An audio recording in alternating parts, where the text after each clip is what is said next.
Hey everyone, welcome back to our channel. तो इस video में हम लोग बात करने वाले हैं बचा हुआ पार्ट, जो कि हम लोग ट्यूमर के क्लासिफिकेशन पढ़े थे। क्या बिनाइन ट्यूमर, मैलिग्नेंट ट्यूमर, टीरेटोमा और मिक्स टाइप। तो इसी को हम लोग फर्दर कंटिन्यू करने वाले हैं इस वीडियो में। तो आपने अगर पुराना वीडियो नहीं देखा है बिनाइन ट्यूमर और मैलिग्नेंट ट्यूमर के बारे में, 7 से 8 मिनट का वो वीडियो है, तो आप उसे जाकर देख सकते हो।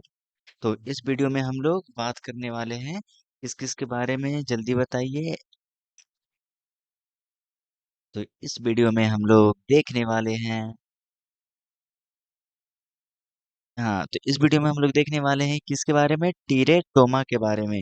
तो टीरेटोमा क्या होता है, देखिए टीरेटोमा भी क्या है, टीरेटोमा टीरेटोजेनी नाम सुना है ना। तो टीरेटोमा भी क्या है, ये एक ट्यूमर का ही पार्ट है। लेकिन ये ट्यूमर, इसको हम कैंसर में कंसीडर कर भी सकते हैं, नहीं भी कर सकते, ये डिपेंड करता है।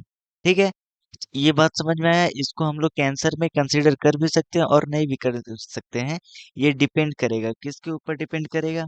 तो टीरेटोमा क्या होता है, इसमें जो रहता है जर्म लेयर कम से कम 2 होना चाहिए। जर्म लेयर कितना होना चाहिए, कम से कम 2 जर्म लेयर से मिलकर बना हो, या फिर उससे ज्यादा भी हो तो भी चलेगा। जर्म लेयर कहने का मतलब आप सभी को समझ में आता है, क्या क्या क्या क्या समझ में आता है जर्म लेयर कहने का मतलब। पहला, एक्टोडर्म, एंडोडर्म और मेसोडर्म। ठीक है, इनसे मिलकर बना हो सकता है टीरेटोमा कह रहे हैं जिसे। ठीक है, और इंडोडर्म, यहाँ तक कोई शक वाली बात यहाँ तक बताइए नहीं है। तो टीरेटोमा क्या है, टीरेटोमा भी एक ट्यूमर ही है। अब ये टीरेटोमा जो है बिनाइन हो सकता है कि नहीं, बिनाइन, और ये फिर क्या हो सकता है, मैलिग्नेंट भी हो सकता है। ये टीरेटोमा जो आप देख रहे हो बिनाइन हो सकता है और ओहो, फिर से ये वाला प्रॉब्लम। ठीक है, तो बिनाइन ट्यूमर क्या होता है, जल्दी समझाइए आप। बिनाइन ट्यूमर और मेलिग्नेंट, जो बिनाइन ट्यूमर हो गया उसे हम लोग बोल रहे हैं मैच्योर टेरेटोमा। जो बिनाइन ट्यूमर हो गया उसे मैच्योर टेरेटोमा कह रहे हैं। और जो मैलिग्नेंट है उसे हम लोग कहते हैं इमैच्योर टेरेटोमा। यहाँ तक कोई शक वाली बात नहीं। अब इसके एग्जाम्पल आपको याद रख लेने हैं। एग्जाम्पल में क्या हो जाएगा, इसके एग्जाम्पल में आपको याद रख लेना है डर्मोइड सिस्ट। अब डर्मोइड सिस्ट क्या होता है उसके बारे में समझाते हैं। ठीक है, अब डायग्राम आपको दिखाते हैं हम यूट्यूब पे, यूट्यूब पे नहीं।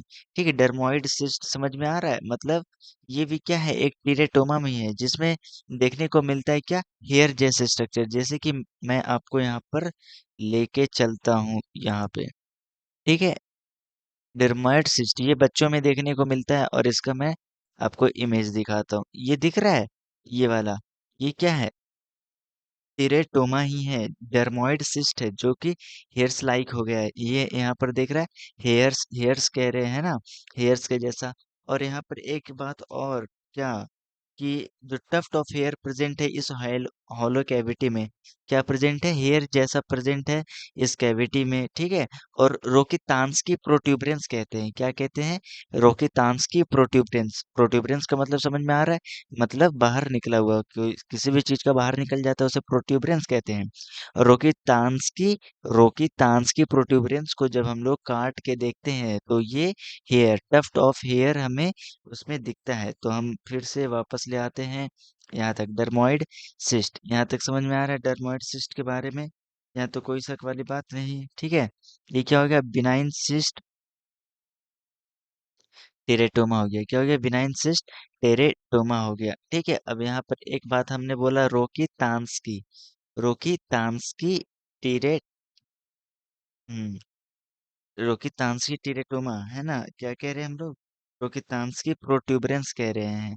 रोकितांस्की प्रोट्यूबरेंस मतलब क्या समझते हो, रोकितांस्की प्रोट्यूबरेंस कहने का मतलब, जब इसको हमने काट के देखा, जब इसको हमने क्या किया, कट करके देखा, तो इसमें टफ्ट ऑफ हेयर प्रेजेंट थे, टफ्ट ऑफ हेयर्स प्रेजेंट थे। और ये इसके, इससे हम लोग एग्जामिन करके, इसको देख करके हम लोग बता सकते हैं कैंसर के किस फॉर्म में कैंसर भी है वहां पर। तो ये था टेरेटोमा के बारे में। और नेक्स्ट टाइप जो हम लोग पढ़ने वाले हैं वो क्या है, जल्दी बताइए, मिक्स्ड टाइप है। जल्दी बताइए, मिक्स्ड टाइप है। मिक्स्ड टाइप कहने का मतलब क्या समझते हो, मिक्स्ड टाइप कैंसर कहने का मतलब क्या, मतलब उसमें कुछ फीचर जो होंगे वो बिनाइन ट्यूमर के होंगे, कुछ जो होंगे वो मैलिग्नेंट ट्यूमर के होंगे। यहाँ तक कोई शक वाली बात यहाँ तक नहीं है। तो बिनाइन ट्यूमर रहेगा और क्या होगा, मैलिग्नेंट होगा, कोई शक वाली बात नहीं है। जैसे कि अब इसमें क्या करना है, समझ में आ गया मिक्स्ड किसको बोल रहे हैं, बिनाइन वाला भी रहेगा और ठीक है मैलिग्नेंट वाला भी रहेगा। यहाँ तक कोई शक वाली बात यहाँ तक नहीं है। अब यहाँ पर क्या याद रख लेना है, इसके एग्जाम्पल्स जो कि आपको क्या करने पड़ेंगे, रटने पड़ेंगे। तो पहला एग्जाम्पल क्या हो गया, प्लियोमॉर्फिक एडिनोमा। प्लियोमॉर्फिक मतलब डिफरेंट शेप्स एंड साइज होते हैं। तो प्लियोमॉर्फिक एडिनोमा कह रहे हैं, क्या कह रहे हैं, प्लियोमॉर्फिक एडिनोमा। नेक्स्ट एग्जाम्पल जो है वो क्या है, ठीक है, नेक्स्ट एग्जाम्पल जो है विल्प्स ट्यूमर। ठीक है, विल्म्स ट्यूमर, और ये काफी ज्यादा इम्पोर्टेंट है। विल्म्स ट्यूमर अभी समझाएंगे सब चीज क्या होता है। ठीक है, विल्प्स ट्यूमर, इसमें विल्प्स ट्यूमर जो रहता है ना, इसे हम लोग क्या कहते हैं, ट्राइफेजिक ट्यूमर कहते हैं। क्या कहते हैं, जल्दी बताइए। ट्राइफेजिक ट्यूमर, क्यों कहते हैं ट्राइफेजिक ट्यूमर, यहाँ तक समझ में आ रहा है। ट्राइफेजिक ट्यूमर कहते हैं, क्यों कहते हैं, क्योंकि इसमें तीन तीन का फीचर होता है। एक तो होता है किसका, एपिथीलियल का, और दूसरा क्या, मेसेनकाइमल का, और किसका, ब्लास्टिमल सेल का। इसलिए हम लोग इसे क्या कह रहे हैं, ट्राइफेजिक ट्यूमर कह रहे हैं। और ये जो रहता है बच्चों में होता है, अकर्स इन किड के किडनी में होता है। किड के कहाँ पर होता है, जल्दी बताइए। किडनी में होता है। और प्लियोमॉर्फिक एडिनोमा मतलब, एडिनोमा आपको पता है ना, एडिनोमा कहने का मतलब क्या, एडिनोमा कहने का मतलब आ, एडिनोमा कहने का मतलब क्या था, हमने आपको बताया था कि जो ग्लैंड होते हैं, ग्लैंड के क्या, बिनाइन ट्यूमर को हम लोग क्या कह रहे थे, एडिनोमा कह रहे थे। यहाँ तो कोई शक वाली बात नहीं है। तो ये ट्यूमर हो गया, ये क्या हो गया, ट्यूमर है किसका, पैनक्रियाटिक ग्लैंड, पैरोटिड ग्लैंड का। ट्यूमर किसका है, जल्दी बताइए, सेलेब्री ग्लैंड का। ठीक है, पैरोटिड ग्लैंड का ट्यूमर है। यहाँ तो कोई शक वाली बात नहीं। तो पता नहीं कितना मिनट हो चुका है, यहीं पर आपको